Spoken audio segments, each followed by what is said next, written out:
Hello, do you know what is basic difference between stationery with A and stationery with E? If you know, let me know in the comment section below. And if you don't know, watch the complete video. I'll define it in the most simplest way. So, stationery with the A is an adjective. It describes to use a person or object or situation that isn't moving or changing. While on the other hand, stationery with E is a noun that used to describe a collection of office items such as envelopes, papers, and cards.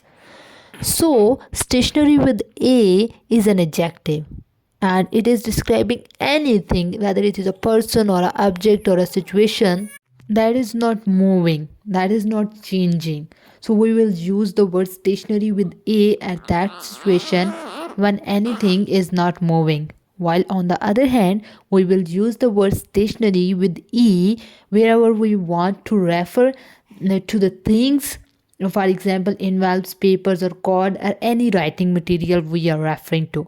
So I hope you get the idea what is stationery with A, which is an adjective and it describes not moving situations, and stationery with E, that is describing a collection of office items or a collection of writing things. So thank you so much for watching the video, and if you like the video, don't forget to subscribe the channel. Thank you.